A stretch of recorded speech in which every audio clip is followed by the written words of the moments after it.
एक बहुत अमीर आदमी ने एक भिखारी से पूछा, तुम तो इतने हट्टे कट्टे हो फिर भी भीख क्यों मांग रहे हो? भिखारी बोला, साहब मेरे पास महीनों से कोई काम धंधा नहीं है, अगर आप मुझे नौकरी दें तो मैं भीख मांगना छोड़ दूंगा। अमीर बोला, मैं नौकरी तो नहीं दे सकता, लेकिन तुम मेरे बिजनेस पार्टनर बन सकते हो।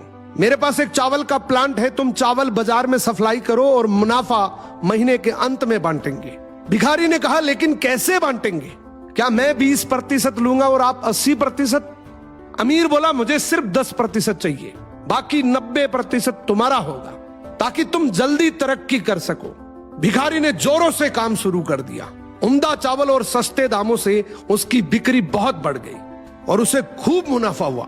लेकिन जब मुनाफा बांटने का समय आया तो भिखारी ने सोचा, सारी मेहनत तो मैंने की है, तो अब अमीर आदमी को 10% क्यों दूं?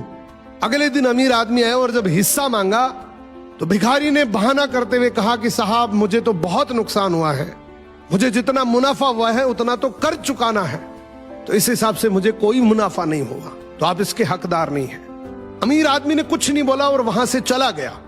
भिखारी बड़ा खुश हुआ, सोचा सारा प्रॉफिट मेरा हो गया। अब भिखारी उन पैसे से रोज मौज करे। ऐसे करते करते उसके पास से सारे पैसे खत्म हो गए। अब पैसे भी नहीं है और काम धंधा भी नहीं है, तो मजबूरन उसको फिर से भीख मांगना शुरू करना पड़ा। एक दिन वो अमीर आदमी उसके पास से गुजरा और उसको देखा, यार ये तो फिर से भीख मांगने लग गया। अमीर आदमी ने एक बहुत अच्छी बात बोली कि इस दुनिया में गरीब और अमीर आदमी जो होता है ना, उसमें सबसे बड़ा डिफरेंस होता है उसकी सोच का। एक रिच माइंडसेट हमेशा ये सोचता है कि मुझे भी प्रॉफिट हो जाए और मेरे साथ जो काम कर रहे हैं उनको भी प्रॉफिट हो जाए, लेकिन एक पुअर माइंडसेट हमेशा ये सोचता है कि जो भी प्रॉफिट हो सिर्फ मुझे ही हो।